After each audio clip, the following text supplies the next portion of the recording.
Thanks for starting your weekend with us at Bookish, everybody. We're the virtual program on authors, thinkers, and the literary life produced by the Southern California News Group. I am, as ever, Sam Dunn, the senior editor of premium content here. And we are pleased to tell you that Bookish is sponsored by the Segerstrom Center for the Arts in Conversation series. Coming up in January, they're featuring actors from the iconic mafia crime drama, The Sopranos. Sounds like an evening you can't refuse. All right, I'll stop the Brando. Of course, we always need to give a big thank you to our Reader Rewards subscribers for supporting this program. If you are a Reader Rewards member attending tonight, you're automatically entered to win a $50 gift certificate to our partner, Once Upon a Time Bookstore in Montrose. And speaking of winners, congratulations to our last month's winner, Karen Jackie. Hope you're enjoying those books, Karen. And if you're not a subscriber yet, why aren't you a subscriber yet? Please go to scng.com/subscribe, find your local paper, and join us to find out all of the great things we've got going on. And if you've missed our past programs, go to scng.com/virtual programs and check them out. Also, check out our cool, very stylish Bookish swag. I'll put that link in the chat for you so you can follow up. Before we get started, let me remind you that if you have questions, and we hope you do have questions, please use the Q&A feature found on your toolbar. And if you just want to add a comment or talk to people, use the chat feature found on your screen as well. And don't worry, you won't miss anything from tonight because a link to the program is going to be sent to you later. The show is also posted at the ever popular scng.com/virtual events. And that's where you're going to be able to find all of our past shows as well as see what's coming up. Now I have the pleasure to introduce our hostess joining us from New York City, Sandra Singlo, where her play, The Mad Women of the West, is about to launch off Broadway. Yay, Sandra! Hello. Hey. Well, let me tell them what else fabulous you've done. You're from NPR's Morning Edition to This American Life and Marketplace to the Lowdown on Science and contributing editor at The Atlantic, and of course your 7 books, including Mad Woman and The Volvo. Anyway, tell me about New York. How is it? New York is a little bit cold. Yes, I'm going to hold up my playbill. You see, it's Mad Women of the West. You see Warholized Caroline Aaron, Brooke Adams, Mary Lou Henner, and Melanie Mayron. We just started at the Actors Temple, hilarious old Jewish synagogue where Shelley Winters used to go to services, and we're opening December 4th. And I think Mary Lou Henner is going to have a big party bus with Marlo Thomas where she's going to be singing the Mary Tyler Moore song. So it's very different than my life in California, but it feels like we're bringing California here. So that's all I'm thinking of. I can Anyway, listen, speaking of fabulous names, we've got some fabulous names tonight. I will let you get to it. I'm going to get off here and let you get started. Yeah, we're going to talk about some West Coast things today. So we'll see you in a moment. Okay. First, we have Sarah Blakely-Cartwright, the fabulous Sarah Blakely-Cartwright, and we'll do what we call the 30-second download. Sarah Blakely-Cartwright is the author of Red Riding Hood, a New York Times #1 bestseller. It was published worldwide in 38 editions and 15 languages. She's the editor of The Artist's Library, which features conversation with artists on their most beloved books, appearing monthly at Hauser and Wirth's Ursula magazine. Boy, she's publishing director of the Chicago Review of Books, associate editor of A Public Space. She's been the recipient of so many residencies and scholarships, the LA Colony of the Arts, Kimmel Harding Nelson Center for the Arts, Aspen Writers Foundation, spoken as South by Southwest, AWP, the Roxbury Writers Residency. Her writing has appeared in Bomb Magazine, Georgia Review. Her scintillating new novel, which you all must get, it's going to drop November 28th, is called Alice Sadie Celine, already having such a hot buzz on it. Please welcome Sarah Blakely-Cartwright. Thank you so much, Sandra. It's so great to be here. Love Bookish and okay. And anyway, thank you. Thank you all. So excited to have you on, and we're not going to name drop, but I guess we are. You should tell us where you. It's really and yes, tell us where you are. Well, I'm in the Cayman Islands. We caught up before the call. I met my friend Chloe's birthday party.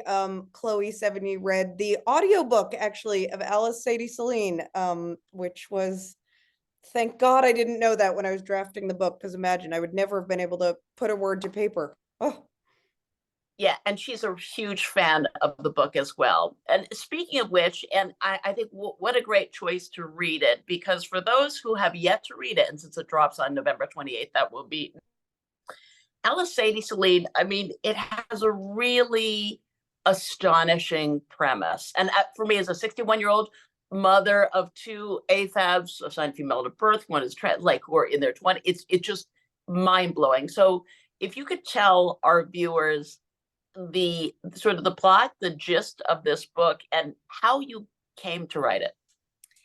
yes. So Alice Sadie Celine is the story of a mother who falls in love and begins an affair with her daughter's best friend. So she's sort of a sexy, charismatic woman, age 44. The daughters are age 24.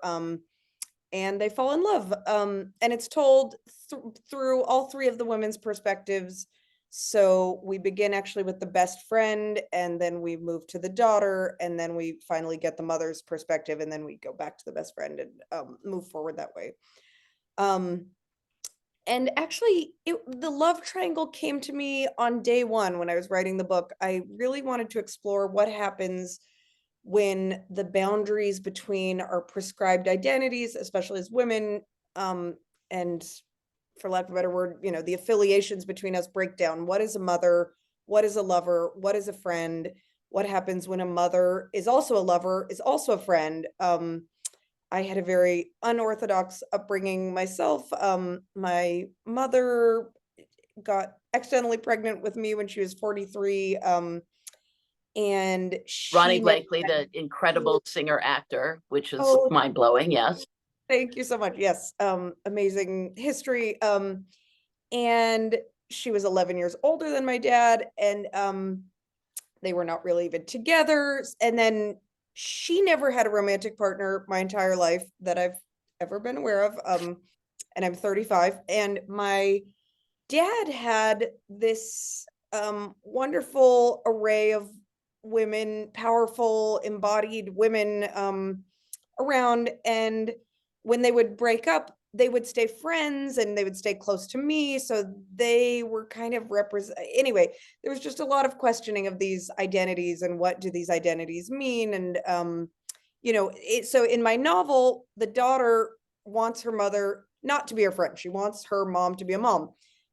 The mother treats her daughter as a friend. She certainly doesn't treat her as someone she's responsible for protecting.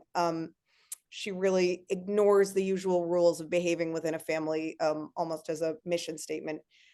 And then, and then you could, even say that the daughter's best friend kind of wants her friend to be a sister. She's trying to insert herself into this family, even if she has an odd way of going about it. But then I guess we all go at the things we want kind of sideways. So, and I was just really interested in these three characters. The daughter is very resolute, but at the same time, she's not confident. She's slow to things. Pride can kind of make a person immobile. She's not like her best friend, who's very supple, who's able to contort herself by virtue of being very flexible and easygoing. And that's how she gets into the situation in the first place. So another question at the heart of the novel is identity constructed? Can we shed our identities and be someone new? Can you wake up every day and decide to be a different person? And then maybe a last question at the heart of the novel would be, do our mothers determine us, or to what degree? So that's sort of a start. Yes, and I think it's so fascinating. Yes, what it is, mother love, nurturance and tyranny is what it is one of the phrases of topics of interesting. And you have your Red Riding Hood book. I mean, that play. I think the fairy tales and myths of women, mothers, daughters, wolves, etc.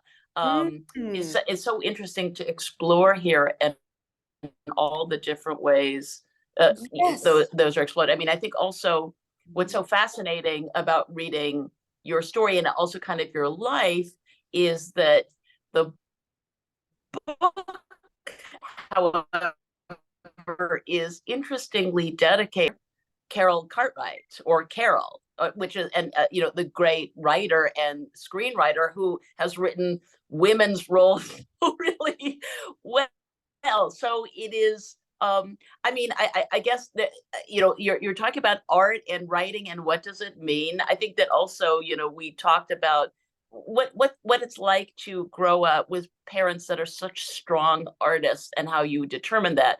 There's a line in the book about Alice when she would audition in LA, and she didn't mind auditioning like many do.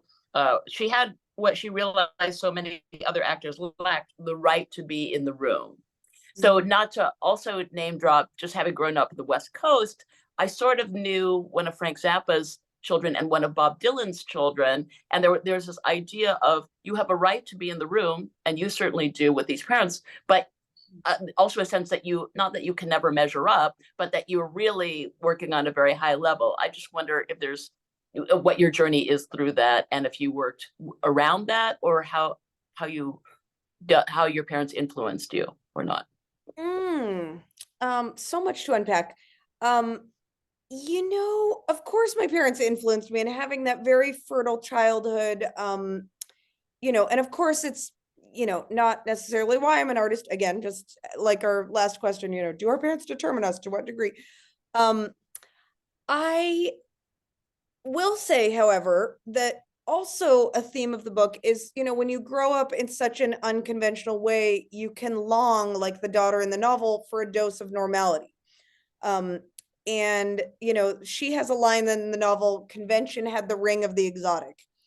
And I think she kind of likes the aesthetics of a conventional life. You know, even the most art rat of us in the room, I don't know how many of us are writers listening, but probably does sometime, you know, think, oh, the picket fence, you know, that sounds nice. You know, and I, you know, was just talking to Sandra and Sam before the call, and, you know, while prefacing, I just had a daughter myself, and while prefacing that I love my daughter in such a very profound way, of course, you know, pregnancy and family and convention, it changes everything. Life will never ever be the same. Anyway, and it can feel a little bit invasive on your life as just being an art monster, as Jenny O'Feel would call it. Anyway, so in the novel, all I will say is, you know, Sadie likes the idea of convention. Meanwhile, her mother's greatest fear is that she's becoming conventional. And of course, I have both strains within me.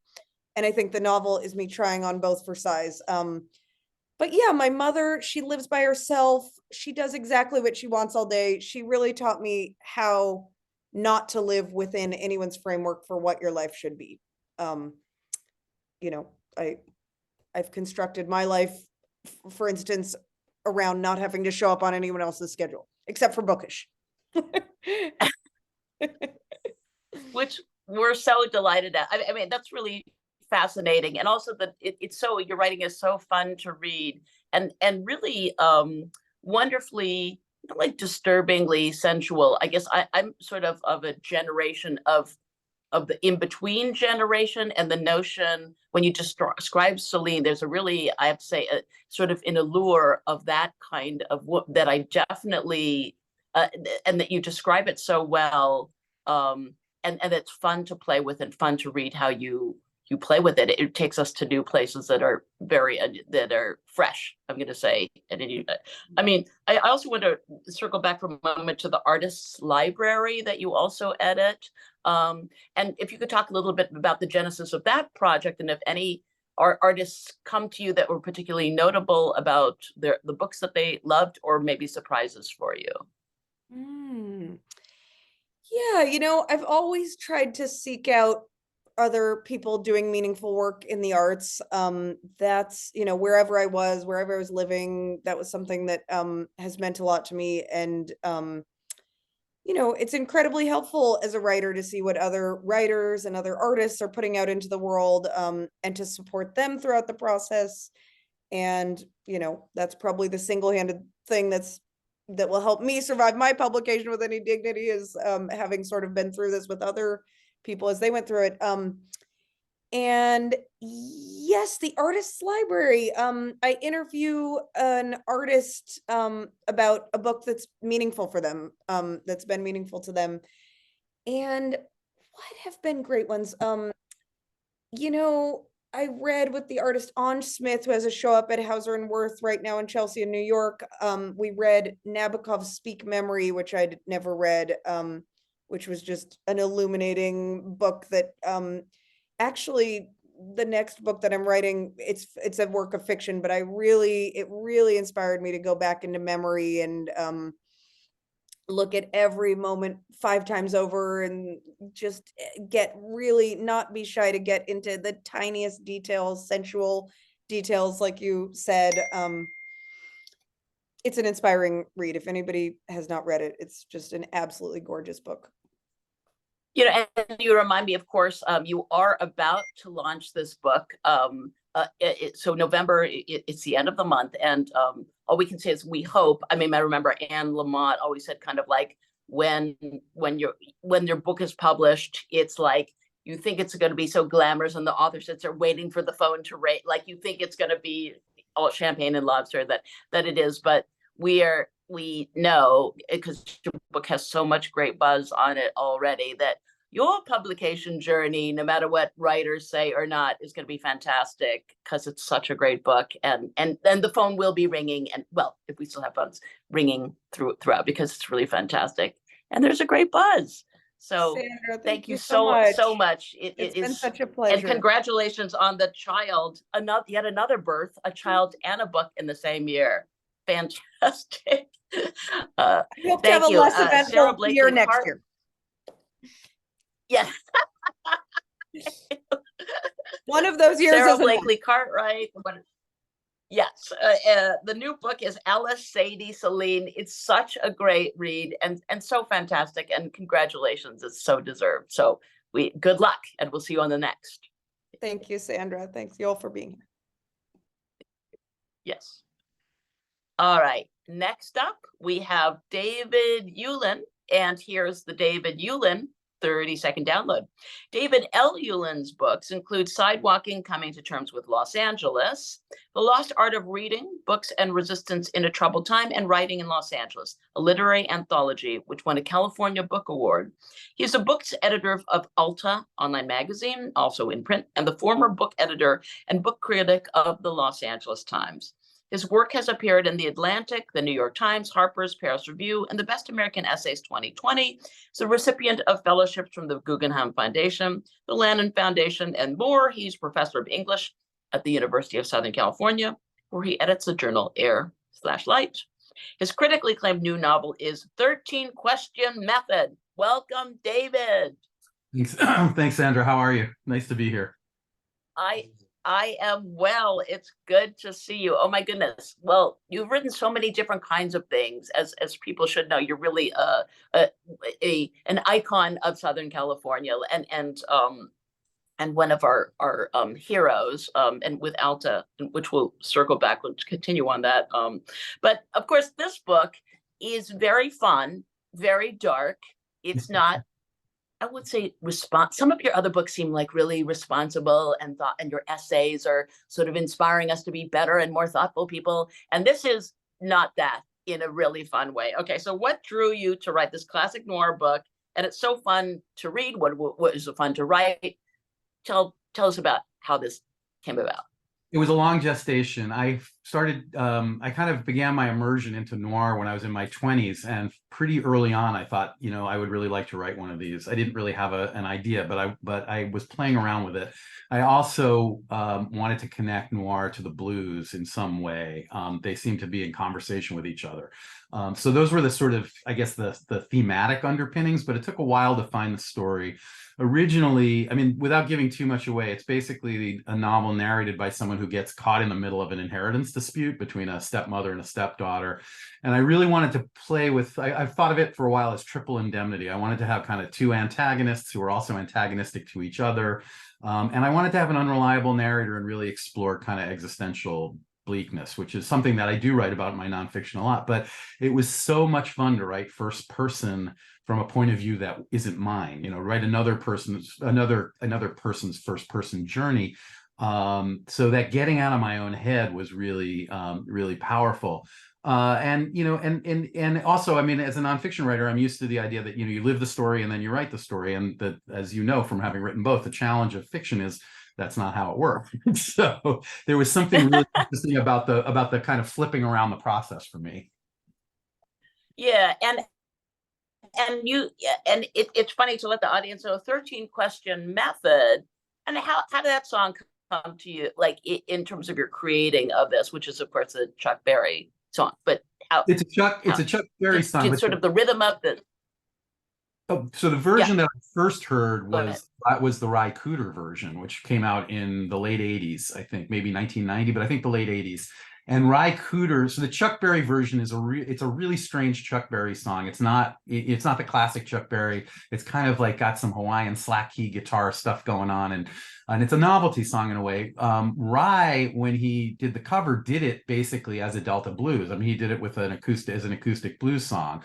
And so I think initially I thought of it kind of through that lens. But I really like the idea. The main character is kind of obsessed with blues and old rock and roll. And I like the idea. I've always liked using music as a part of, a reference point, let's say, in my writing. So I like the idea of having the book operate, kind of in conversation with that song. And then as I kept working on it, I thought, the song has 13 questions. So the book can have 13 chapters. And I do tend to be a structuralist. So that was sort of, it gave me a kind of a set of guardrails or something, or a roadmap that I could use in terms of putting the book together. But I like the way that the kind of the song and what's happening in the novel are kind of in conversation with each other. I mean, so when you're writing, you're listening to music, you're having fun with it's like, because you also have a life as an editor and as also a book reviewer for a long time. I mean, is there a sense when you're writing this really fun, somewhat transgressive, somewhat sexy, somewhat, it's kind of like not all the behavior is great and not all the, the tabletop are clean. Do you have to let that voice that is the other David L. Ulin while you're doing this stuff? How do you separate those entities?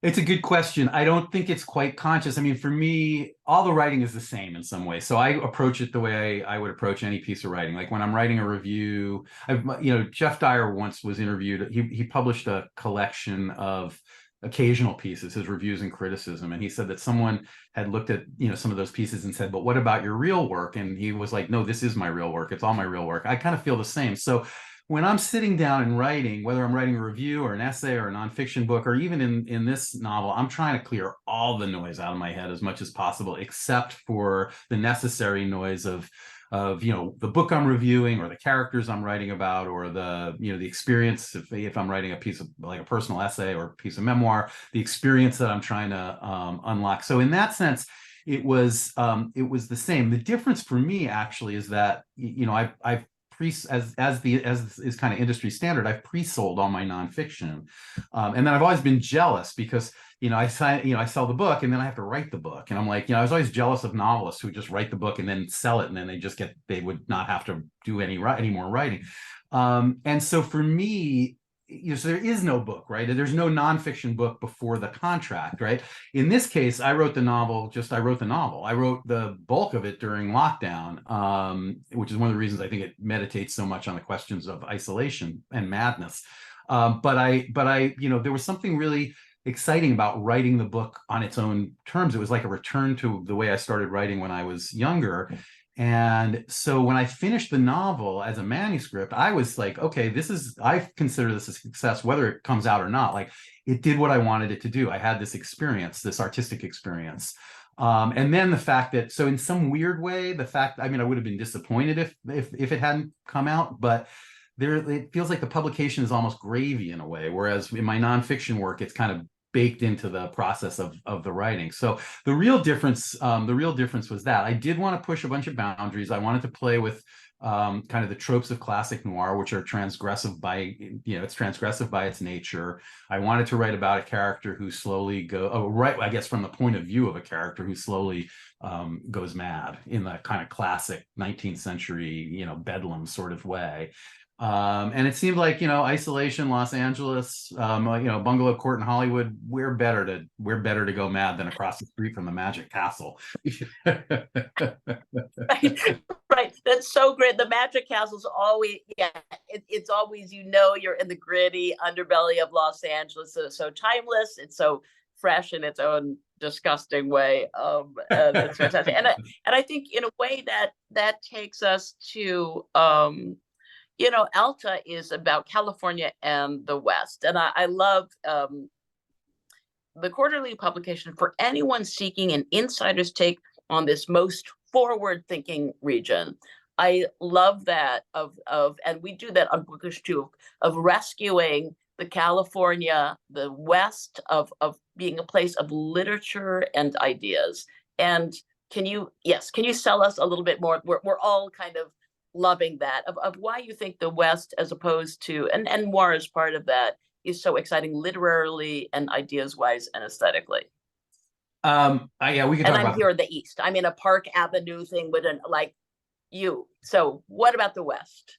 Well, and I'm from the East. I moved, I'm a transplant. I moved to California, half my life ago. And I'm there, as I was just saying to someone this morning, no zealot like a convert, right? So I'm a complete California chauvinist at this point. Best place on earth, and, never want to be anywhere else. But I think for me, there's a horizontal, I don't even mean geographically, although in Southern California that too, but there's a kind of horizontality to California and Southern California, whereas the East to me growing up always was vertical and hierarchical, and you had to go through channels and everything was difficult. And, whereas and siloed, when I was a young writer in New York City, I was writing fiction. I hung out with fiction writers. I didn't know any journalists. I didn't know any poets. Nobody was doing everything. And I moved to California, and one of the first things I did was some reading where it was a poetry reading, but the readers were like screenwriters and journalists and book writers. It was like everybody was doing everything, and it felt like porous in a way. And I do think that's part of it. I think that kind of porousness, that horizontality, the idea that you can kind of I would have never written, for instance, a nonfiction book about earthquakes if I hadn't come to California, because I never would have thought, not only that I wouldn't have had the experience, but I would have never thought that I had the authority, right? Whereas in California, you can do it. And I think that's a big part of it, that idea that, I could write a novel now and I could write something else next time or whatever. I don't feel bound by some kind of external description in a way that I might in the East. And that may have to do with that myth of reinvention, which we all know, the cliche of reinvention. But I think it's true in a way. And I think that particularly in terms of noir for me, I always think of Mike Davis's, calculus of the sunshine noir dialectic, right? California has changed. It's not so heavily kind of defined as a transplant culture anymore, but there is a big aspirational aspect to Los Angeles. And, so you come here or you grow up here, you have big dreams. What happens when the dreams don't pan out? That's noir. And I think that the bigger the dreams, the bigger the kind of despair or disappointment. And I've always been fascinated in the tension between those two things. Well, one of your other books, a favorite of mine, I think I was at like a first reading at USC that you did of The Lost Art of Reading, Books and Resistance in a Troubled Time. And perhaps that's a good place to end this thought. And then I noticed that you went back and then wrote another opening to, like, it's kind of like almost the idea that this idea has to be revisited of Right. The Lost Art of Reading. So perhaps, and now you are in a warm bathtub of readers of Bookish. So if you could just essence a little bit of and I remember your son is reading in it. It was such a personal and familial, but very beautiful philosophical take on reading. So if you could tell us, what would the questions be, David? It's like, is reading a lost art? Yes or no? Why or why not? Why is it important? I don't That's think a softball. Yeah, it's a softball, but it's easy. It's a good question because I think this is important, and especially in a group like this, I think that it is not a lost art. I think I first started I wrote an essay that I published in the LA Times that then became that book or led to that book. I was having a lot of trouble concentrating. This was during the 2008 election. I was obsessed with the political risks. Little did I know where we would end up 15 years later. And I was just so distracted. It was really hard for me to sit down and clear my mind to read. And I wanted to explore that.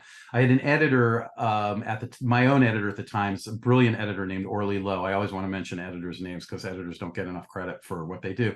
I said, I don't really want to write this piece because I was the book editor of the paper at that time. I was like, I'm the book editor of the paper. If I say I'm having trouble reading, it's like writing a public resignation letter.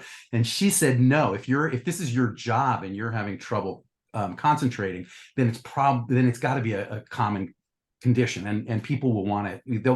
You'll give them something. So I wrote this essay. It was got a lot of traction. Publisher approached me about writing the book, and I didn't want to write the book at first, but then I realized there's a book by Lynn Sharon Schwartz called Ruined by Reading that I love, and it's sort of it's like a history of her reading life, and I'd always kind of wanted to do something like that. So I thought I can use this book to do that. At the same time, my son was having trouble. He's not really a reader. He was in 9th grade. He was reading The Great Gatsby, and they were making him annotate the book. And he's like, I can't stay in the story. So I said, well, why don't you just read the book and then just fake the annotations at the end? You don't have to just read it. And then I agreed to read it with him. And then, of course, I got bogged down because I had too much stuff going on. And that became the kind of dramatic driver of the book. I think at that time, I was really concerned with those issues. I think writing the book helped me. And one of the things that I've done just practically is I leave my phone in a different room. When I go to read, I go sit in a room where there's nothing to distract me. I think, I stay off the computer. I read when I'm not tired, and I kind of figure it when I'm going to do it. The second edition was generated because then we had He Who Shall Not Be Named as our president. And the book is also about reading as a kind of act of resistance because we're cutting out the noise and we're focusing on real things rather than kind of manufactured narratives. We're making decisions for ourselves. We're critically thinking. And they asked if I wanted to update the book, and I said, no, I don't want to update the book. Because I hate reading my old work. I was like, I don't want to read the book again because all I'll see are the mistakes. And I don't want to update the book because you'll take the old one out of print and then it won't exist anymore. So I said, if you will allow me to write a new introduction and not read the book again, because that I don't want to do, then I'm glad to do it. And so that's what we did. And I ended up writing a kind of intro that updated it a bit, but the core text remained. But it's a book that it's a book that still I hear a lot about from readers, and although, as I said, I was reluctant to write it to begin with, I'm very happy that I wrote it. Hey guys, but you're also really happy that you wrote your most recent book, 13 Question Method, which is again so fun to read. Noir, it's LA, it's your latest, and we're just really happy to have you on the program and for all the things that you've done for literature in California, LA Times, Alta, beyond. So thank you. You're a treasure, David L. Before he leaves, Sandra, I know you're on your phone, you couldn't see, but we have a question from Kirk Davis. For David, wants to know if the novel is going to be optioned for a movie and who is the ideal star and the ideal director. If so, this is, after all, a Southern California crap. We have to answer this question. All I will say is, from your mouth to God's ears, I don't know, but I would be perfectly happy if there are any producers in the room. You look me up. I would be perfectly happy. The problem for me is that the ideal director can't make the movie, because I would say John Cassavetes would be the ideal director. Great. And I don't, as far as the lead, I don't know. Maybe a young, like a young Steve Zahn or Billy Crudup from Jesus' Son. But I'm thinking about archetypes. I really, the Murder of a Chinese Bookie is my favorite Cassavetes movie, and I would love if someone was going to make a movie out of this, I would love for it to have that garish, 70s, 80s, late mid 70s color, and that would be the look I would want it to have. Okay. Well, Kirk, I hope your question was answered. Thank you, David. Like you said, from their mouth to God's ears, and I would love to see that on the screen myself. Well, we'll see what happens. Thanks to both of you for having me on. It was a real pleasure. Of course, buddy. Nice- Good, nice good see to see you. both. Take care. Thank you. I'm going to take myself off screen. No, you go ahead because you're taking us to part 3. So let me see if I Yes, can I'm listen. taking it part 3 because our hostess is, of course, in New York. So I was left with the honor to interview our next guest, who is Tess Gerritsen, whose name, as you'll see in our recorded interview, I mangle very embarrassingly. But let me give you my own 30-second download on Tess. Tess Gerritsen has written 30 books, which have sold more than 40 million copies worldwide. She is a trailblazer in the mystery thriller genre for creating her Rizzoli and Isles series, writing about a partnership between 2 powerful female characters who use their respective skills to solve crimes. The series became a global phenomenon, and it inspired the long-running TNT series Rizzoli and Isles, starring Angie Harmonson and Sasha Alexander, speaking of things going from book to film. Now Gerritsen is shaking up the genre again with a brand new espionage series about a retired CIA operative named Maggie Bird and her colleagues in a small town in Maine.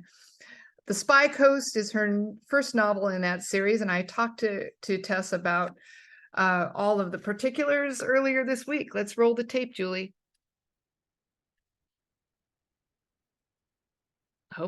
I think we have it.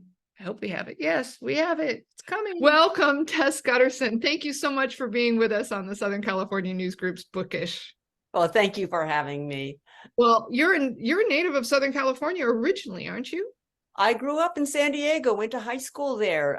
Yeah, so I am a California girl, even though I live in Maine right now. I was going to say you abandoned us for Maine. Well, you know, the traffic. I don't think I could deal with Southern California traffic anymore. I don't know. I will take the traffic for the snow, let me tell you. Anyway, I have a full disclosure. I love this book, Tess. I love the Coast. I'm glad you did. I have to tell you, though, I haven't finished it because my husband saw it on my desk and said, "Oh my God, you have the new Tess Gerritsen.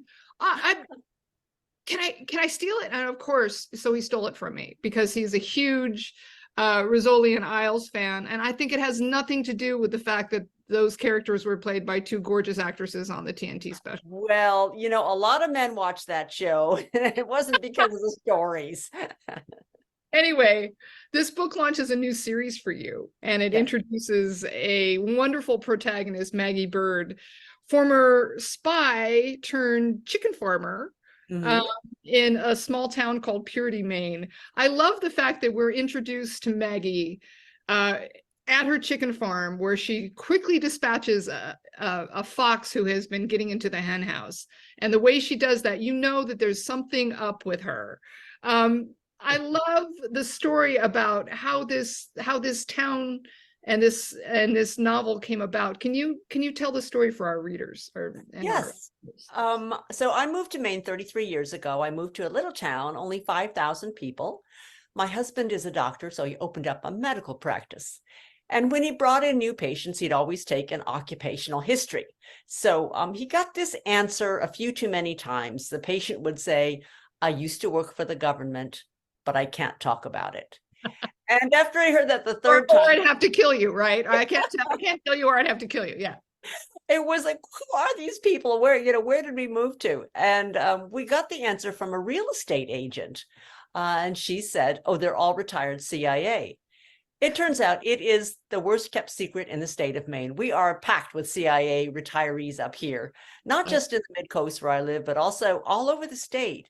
And I try to get answers as to why. But I also found out that 2 of my neighbors living on the street that I was living on, they were retired spies. I found out that my son's best friend's parents were married spies. So that, and then there was a period of time where I was having dinner, and I found out later that every time I'd had dinner, there was a spy at that table.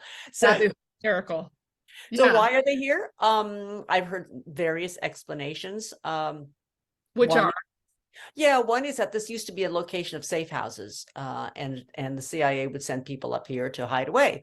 Another is that it's far from any nuclear targets. Another is that, they're not in New Mexico. I just want you to know, that's where I grew up. They're not in. Anyway, please go ahead. And what else? And then I've also heard, I mean, that Mainers, we have a reputation for minding our own business. We won't pry. And so we're very respectful of people's privacy up here. And then finally, there was some CIA activity up here in the late 60s and early 70s with a program that was actually occurring around the world. But we had a little outpost here. I can even tell you which house it was. So I think a lot of spies came up here, found the state, loved it, and decided this is where I'm going to retire to. I think it's crazy that a mystery writer moves into a town full of spies. I mean, that sounds like its own book in and of itself. Well, it's funny that it took me this many years to write this story, but I think it's because I had to be older to understand what retirees go through.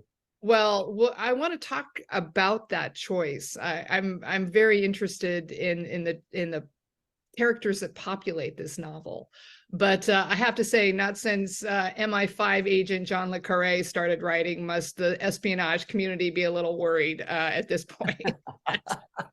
I don't think so. I don't spill any secrets. I mean, everybody here knows that they're here. So yeah, right. Okay. Well, let me, before I get to the world of the story, I wanted to ask you a little bit about your research regarding that. So your previous career many years ago was as a physician. Yes. So it made sense to me when I found that out, that you would have the background to so thoroughly create the world of Dr. Isles, the medical examiner in your long-running series. And you've obviously done a lot of research on police procedurals as well. But how do you get into the world of espionage? What research did you do for that? More than just stalking your neighbors in the grocery store? I mean, how do you? It's tough because they can't or they won't talk about it unless, although I heard that there was one spy up here with Alzheimer's who wouldn't shut up. So, but no, I found that, well, first of all, I did not want to write a James Bondian, book where people are running around with guns. Yeah. I really was more interested in the emotional toll of being in espionage. What is it like to be in a career where you can't really tell the truth all the time? What do you tell the truth to your spouse? Can you really make friends without feeling like there's secondary gain involved? So I wanted to get into the nitty-gritty of character for the kind of person who becomes a spy. And to get that, I went to memoirs. There are a number of memoirs written by former secret agents anyway, people who were under non-official cover, detailing not only some of the tradecraft, which I put a little bit in there in the book, but also I think what their lives were like, the divorces. It's a very high divorce rate career. And the spouses, I mean, no wonder the CIA likes to hire married couples because they can talk to each other. They don't have to deal with that particular stress. Or so yeah, it was memoirs. I'm sorry, I didn't mean to cut you off. Or I was just thinking about the show The Americans or Mr. and Mrs. Smith, or they can talk to each other or try to kill each other, depending on. Yes. So I'm sorry, which memoirs were they? Just because we're a community of readers, I'm sure people would be interested to know. Oh, I don't remember the titles because the titles are not memorable. The memoirs are. What I did get out of them, though, was that for some people, I mean, it sounds like an interesting job. But then there's another, I think there was a book that was called CIA 101 or something. It was somebody who just talks about, what the nitty-gritty of what it's like to be a spy. And like every other job, once you've been in it for a while, it's a job. That's all it is. You're filling a lot of reports, filing, sending a lot of cables, paperwork, waiting until your pension kicks in. So I think that, we think of it as James Bond and they think of it as just a job. But I understand that because, if you're an emergency room doctor, you're saving lives every other day and it still is just a job. Yeah, that makes complete and utter sense. I want to get back to the characters that populate this world, which I loved, even though I haven't finished it. Thanks, husband. They're people of a certain age, right? They're essentially these silver-haired ninjas that the rest of the younger population is completely underestimating. Can you talk about that choice and what was interesting to you about that? Well, partly the choice was because of the reality of the situation, which is that they are retirees here. And I was interested in these people, these silver-haired people I see at the post office or, at the grocery store and thinking they have ordinary lives, but what do they do? What do you do after you've had an interesting job as a spy? Do you have cocktail parties? Do you have book groups like everybody else? So that was kind of the beginning of the story, is that these seem like ordinary people, but they have extraordinary pasts. And I also had to be old enough. I mean, I was writing Rosolian Isles when my characters were in their mid-30s, late 30s, back when I was that age. But now I am retirement age. I'm the age of some of my characters, and I understand what it's like to get older, to suddenly be considered over the hill, to be overlooked. Maybe people think, oh, you're not as capable as you used to be when you were 35.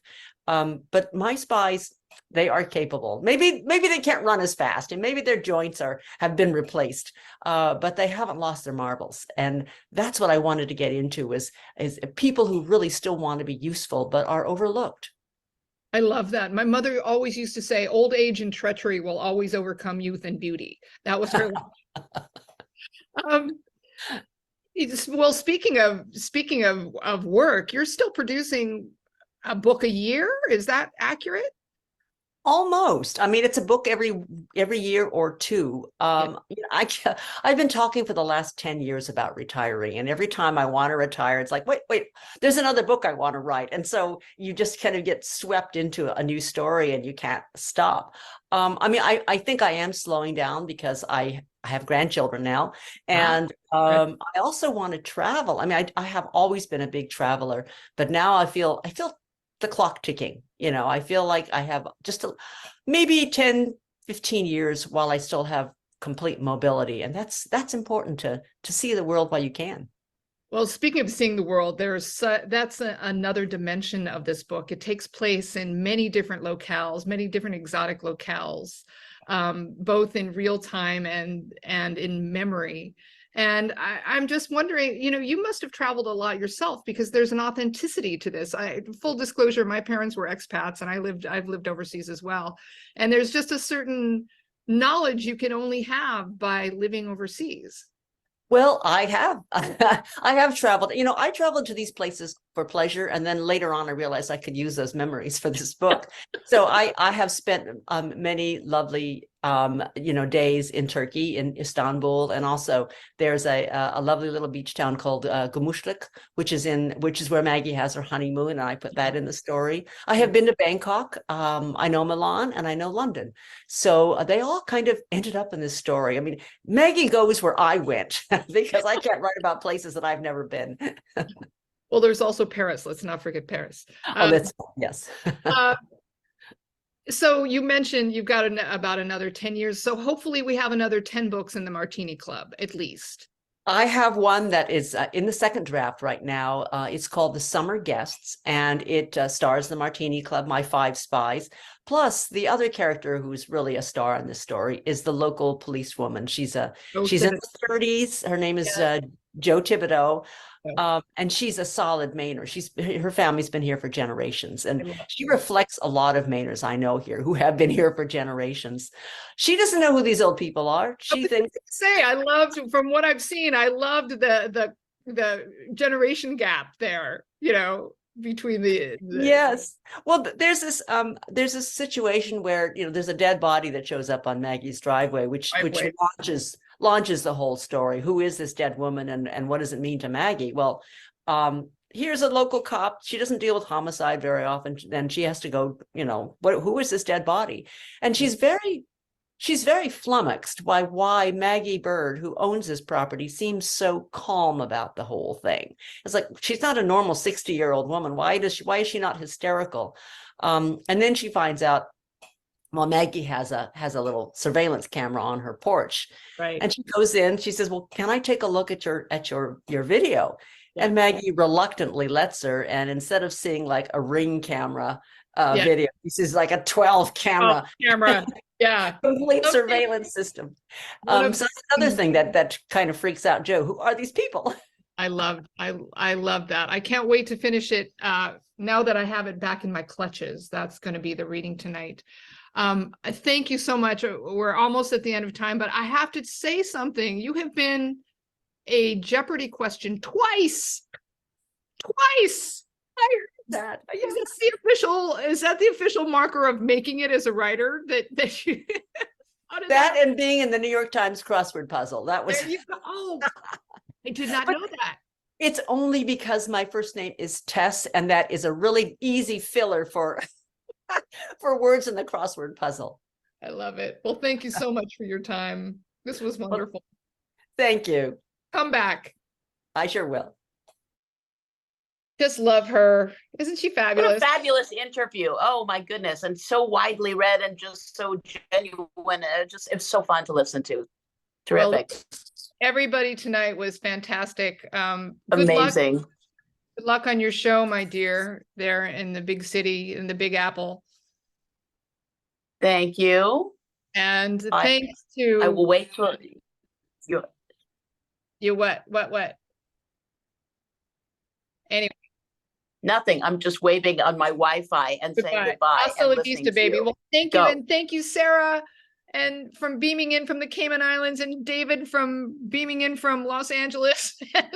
And also thanks to our production manager, Julie Corlett, truly the glue that binds, holds everything together. Don't forget, everybody, copies of today's books are available at Once Upon a Time Bookstore, one of our partners here. And we will be back next month when our featured guest is actor, environmentalist, all around great guy, and now memoirist Ed Begley. And if you'd like to share thoughts from today, or if you have additional questions, email us at events@scng.com. If you want to give me suggestions directly for the show, please reach me at sdunn@scng.com. But remember, you don't have to wait until our next show next month to get great content on authors. Sign up for our books editor, Eric Peterson's Book Pages newsletter. And speaking of Eric, here's a message from him. I'm losing my ability to speak. Here's a message from him on what's coming up in our newspapers. Thanks, everybody. Really have a great Thanksgiving, and I hope we'll see you next time. Hey, thanks everybody. I just want to tell you about what's coming this weekend. We have an interview with the brand new National Book Award winner, Justin Torres, for his book Blackouts. Michael Schaub, our contributor, talked to him a few weeks ago before the announcement, but that's pretty great. You can learn more about the book that just won this huge award. We've also got a really interesting interview that Peter Larson did about a new book about Ernie Kovacs, filled with interesting lore and images. It's very cool. So you want to check that out. We've also got in the book pages, and I don't know if you heard my dog groan, but that clearly he's tired of me talking about the book pages. Anyway, I've got two books that I picked up at the Little Lit Fest, or Lit Fest. One is Cross Stitch by Jasmina Barrera. That is from Two Lines Press. I'm very excited about that. I write a little bit about that. And also a book, Colors, by Andrew Berardini. And it's really interesting. I can't really describe it quickly, but I picked that up there. That is from it's from Not a Cult, which is a small press here in LA. Learn more about it in the book pages. And thanks for having me on. Take care, everybody. Keep on reading. Bye.